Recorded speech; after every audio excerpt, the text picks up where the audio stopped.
Breakfast న్యూస్కి స్వాగతం. మనం అప్పుడప్పుడు కొంతమందిని పోలికలతో చెప్తూ ఉంటాం. అరే ఆడ అబద్ధాలు ఆడటంలో అందివేసిన చేయరా అంటాం.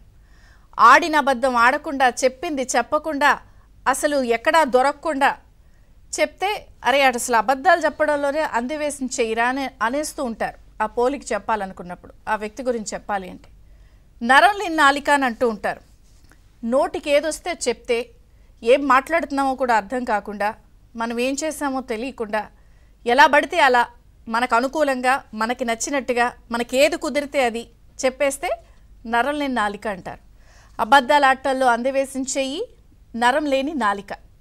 ఇవన్నీ కూడా ప్రస్తుతం నిన్న అసెంబ్లీ వేదికగా బడ్జెట్ సమావేశాలు ఏదైతే ఎలక్షన్స్కి ముందు జరుగుతున్నటువంటి చివరి సమావేశాలు ఉన్నాయో ఆంధ్రప్రదేశ్లో, నిన్న ఆశాంతం ముఖ్యమంత్రి గారు వైఎస్ జగన్మోహన్ రెడ్డి గారి ప్రసంగం మొత్తం విన్న వాళ్ళందరికీ కూడా ఆయన అబద్ధాల ఆటల్లో అందివేసిన చెయ్యి, నరం లేని నాలిక అన్నది సుస్పష్టమైపోయింది.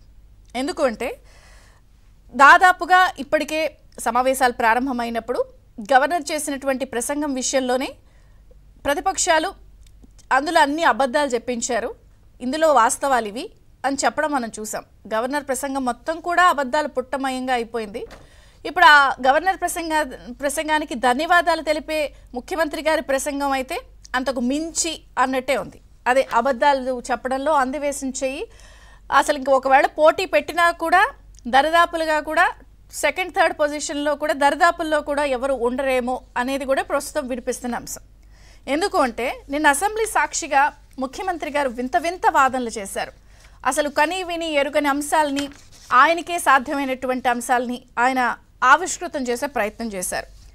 అది కూడా బలవంతంగా ప్రతిపక్షాన్ని బయటకు గెట్టేసి తనకున్నటువంటి మందబలంతో పూర్తి స్థాయిలో తాము చెప్పాలనుకున్నది, అంటే ఇప్పుడు చెప్పాలనుకున్నది కాదు, ఈ 4.5 సంవత్సరాల పైచిలుకు కాలంలో దాదాపుగా అసెంబ్లీ సమావేశాలు ఎప్పుడు జరిగినా కూడా ప్రతిపక్షాన్ని బయటకు గెంటేసి దాన్ని కూడా అసలు విశ్వసనీయతకు విలువలకు మారుపేరు అసెంబ్లీ అని చెప్తూ ఉంటారు. మరి గతంలో కూడా మనం చూసాం, ప్రధాన ప్రతిపక్ష నేత టీడీపీ అధినేత మాజీ ముఖ్యమంత్రి చంద్రబాబు నాయుడు గారు కూడా శపథాలు చేసిన సందర్భం చూసాం. ఇది గౌరవ సభ కాదు, కౌరవ సభ, ఏ విధంగా అసలు మాట్లాడుతున్న సందర్భాలను కూడా ఆయన చెప్పారు. కానీ నిన్న ఆయన విలువలు, విశ్వసనీయత, గౌరవమైన సభ, అసలు ఆయన చెప్పిన దానికి అసలు ప్రతిపక్షాన్ని కూడా బయటకు గెంటేసి పూర్తి స్థాయిలో అసెంబ్లీ వేదికగా రాజకీయ ప్రసంగాన్ని, బహిరంగ సభల్లో ఏది చెప్పాలనుకుంటున్నారో అవే అంశాలని రాజకీయ వేదికలాగా మార్చేశారు అన్నది నిన్న ఆయన మాట్లాడిన ప్రసంగం మొత్తం విన్న వాళ్ళకి అర్థమవుతుంది. నిన్న ప్రసంగంలోని హైలైట్స్ చూస్తే ఆయన ఎప్పుడూ లేని మళ్ళీ మరొక్కసారి ప్రత్యేక హోదా, రాష్ట్ర విభజన అంశాలు ఇవన్నీ కూడా మళ్ళీ మాట్లాడారు.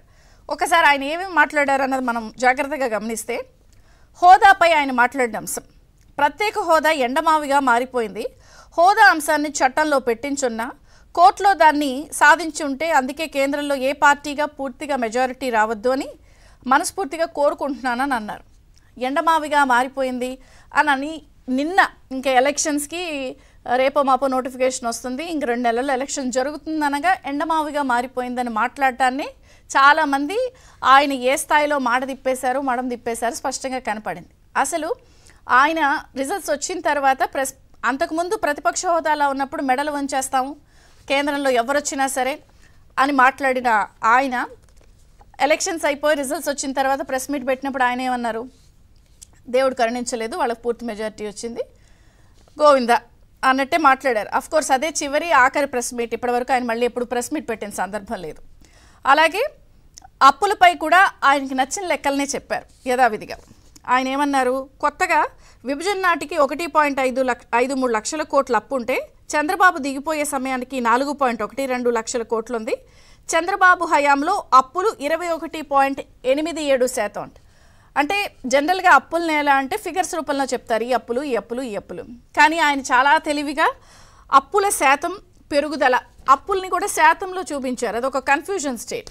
చాలామంది అంటున్నారు అసలు ఆయన దాంట్లో 7.03 లక్షల కోట్ల అప్పులు అంటున్నారు, కానీ కార్పొరేషన్ లెక్కలు చూపించకపోవడం హాస్యాస్పదంగా ఉంది. అవన్నీ కూడా కలిపితే 10 లక్షల కోట్లు పైచిలుకు ఉంటుంది. మరి అవన్నీ దాచేస్తున్నారు, ఇంకా పెండింగ్ బిల్లులు లేకపోతే కాంట్రాక్టర్లకు ఇవ్వాల్సినవి అవన్నీ కలిపితే 12 దాకా అవుతాయి. మరి ఈ అప్పుల పెరుగుదల శాతం ఏమిటి అనేది కూడా అందరికీ ఆశ్చర్యంగా ఉంది. అంటే ఆయన ఎలా తిమ్మిని బొమ్మిని చేస్తున్నారు, ఎలా నచ్చినట్టు అన్వయించుకుని చెప్తున్నారు అన్నది కూడా నేను అందరూ చూశారు. ఇదే కాకుండా చంద్రబాబు హయాంలో ఆర్థిక సంఘం సిఫార్సుల మేరకు కేంద్రం నుంచి వచ్చిన నిధులు మా హయాంలో అందట్లేదని అన్నారు. అసలు ఆర్థిక సంఘం సిఫార్సు మేరకు రాష్ట్రాలకు నిధులు ఇవ్వాల్సిందే అని చెప్పి చంద్రబాబు ఎప్పుడు ఢిల్లీకి వెళ్ళినా ఆ రాష్ట్రానికి రావాల్సిన నిధుల గురించి అడిగి సాధించుకునేవారు. మరి ఇప్పుడు ఆయన మాట్లాడడాన్ని అందరూ ఆశ్చర్యంగా చూస్తున్నారు. అలాగే విశాఖ హైదరాబాద్ లాంటి ఒక రాజధాని ఉండాలి, పవర్ హౌస్ ఉండాలి, అది విశాఖ అని అంటున్నారు. మరి వచ్చి రాగానే మరి అమరావతిని నిర్వీర్యం చేశారు, 3 రాజధానులు, ఎగ్జిక్యూటివ్ క్యాపిటల్ విశాఖ అన్నారు. మరి విశాఖని ఏం ఉద్ధరించారు అన్న ప్రశ్న కూడా చాలామంది మాట్లాడుతున్నారు. అక్కడ ఉన్న కంపెనీలను తరిమేశారు, కొత్తగా పెట్టుబడులు రాలేదు. మరి విశాఖ ఎలా పవర్ హౌస్గా అవుతుంది, మరి విశాఖని ఆయన ఏం చేశారు అన్నది కూడా ఇక్కడ ప్రశ్నార్థకంగా ఉంది. ఇవే కాకుండా అసలు పారదర్శకతకి బ్రాండ్ అంబాసిడర్స్ ఆంధ్రప్రదేశ్ ప్రభుత్వాన్ని నిన్న చెప్పారు. మరి పారదర్శకత అంటే మరి ఏ జీవోలు మరి ఓపెన్గా పెడుతున్నారు, లేకపోతే ఎటువంటి జీవోల్ని పెడుతున్నారు, ఎందుకు హైడ్ చేస్తున్నారు అన్నది ఎవరికి అర్థం కాలేదు. చాలా జీవోలు ఇప్పటికీ కూడా హైడ్ అయి ఉంటాయి, అవి ఎక్కడా కూడా డిస్ప్లే చేయు. మరి పారదర్శకతకి బ్రాండ్ అంబాసిడర్స్ మేమే అని కూడా నిన్న మాట్లాడారు. అవి కాకుండా అద్భుతమైన ట్విస్ట్ ఏంటంటే 99% హామీలు అమలు చేసేసాము అని అంటున్నారు. ఇచ్చిన హామీల్లో 95 నెరవేర్చాము అసెంబ్లీ సాక్షిగా చెప్పారు.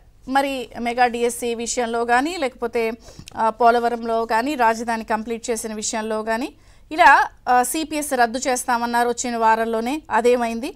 మద్య నిషేధం తెచ్చామన్న అది కూడా చేస్తామన్నారు, మరి ఈరోజు వరకు దాన్ని ఎందుకు చేయలేదు. కడప స్టీల్ ప్లాంట్ వ్యవహారం కానీ, అవుట్సోర్సింగ్ ఉద్యోగుల వ్యవహారం కానీ, ఇలా అనేక అంశాలు మరి ఇప్పటికీ పెండింగ్లో ఉంటే మరి 99% హామీలు అమలు చేశామని చెప్పి ముఖ్యమంత్రి గారు నిన్న చెప్పడం చూస్తే అందరూ కూడా ఆశ్చర్యంగా, మరి ముఖ్యమంత్రి గారి నాలిక నిజంగానే నరం లేదా అనేది కూడా అందరూ మాట్లాడుకుంటున్నారు.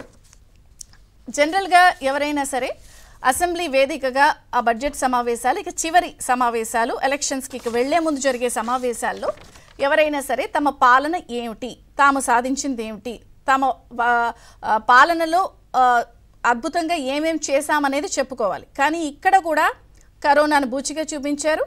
తమ వైఫల్యాలకి చంద్రబాబు కారణం అని నెట్టేసే ప్రయత్నం చేశారు. రాజకీయ ప్రసంగం ఒక బహిరంగ సభలో ఎటువంటి అంశాలను చెప్తారో అదే అసెంబ్లీ వేదికగా చెప్పడానికి కూడా అందరూ చూసి ఆశ్చర్యపోయారు. అంటే జనరల్గా అందరూ కూడా ఇదేమిటి ఇలా బేలతనంగా ఉంది, ఆయనలో ఒక బెంగగా ఉంది, ఇంకా ప్రతిపక్షాలని బూచిగా చూపించే ప్రయత్నం ఏమిటి అనేది చర్చ. ఇదే కాకుండా మనం గత బడ్జెట్ సమావేశాలు చూసినప్పుడు ఆయన సహచరుల ఎమ్మెల్యేలు కానీ, లేకపోతే ఆ టీం అందరూ కూడా ఏం మాట్లాడినా గట్టిగా బల్లలు జరిచేసేవారు. కానీ నిన్న అటువంటి దృశ్యాలు మనకు పెద్దగా ఏం కనిపించలేదు. అలాగే ప్రతిపక్షాలు ఎప్పుడన్నా స్పీకర్ పోడియం చుట్టుముట్టినా కూడా అసలు ఎమ్మెల్యేలు అందరూ కూడా మాట పడినిచ్చేవారు కాదు. అవసరమైతే గత అసెంబ్లీ సమావేశాల్లో కూడా మనం చూసాం. బుచ్చి చౌదరి గారు లాంటి వాళ్ళ మీద కూడా దాడి జరిగింది, చాలామంది మీద దాడి చేశారు, కొట్టిన సందర్భాలు కూడా మనం చూసాం. కానీ నిన్న మనము అసలు నిన్న చాలా గంభీరంగా ఎవరికి వాళ్ళు అక్కడే కూర్చున్నారు, ఎవరు కూడా సపోర్ట్ చేసిన పరిస్థితి కనిపించలేదు. అరే ఇంతలోనే అటు సభ్యుల్లో కూడా ఇంత తేడా ఎందుకు వచ్చేసిందని అందరూ మాట్లాడుకున్నారు. కారణం దాదాపుగా 60 నుంచి 70 మంది చీటీలు జరిగిపోవడం. ఎందుకు వచ్చిన గొడవ, ఎలాగో మనకి సీట్ రావట్లేదు, మన పరిస్థితి బాగాలేదు, మన వైఫల్యాలు ఇవి, సర్వేలు అనుకూలంగా లేవు కాబట్టి శాశ్వత మిత్రులు శాశ్వత శత్రువులు అసెంబ్లీ వేదికగా ఎవరు ఉండరు అని వాళ్ళకు కూడా తత్వం బోధపడిందా అన్నది నిన్న సహచర ఎమ్మెల్యేల వ్యవహార శైలిలో కనిపించింది.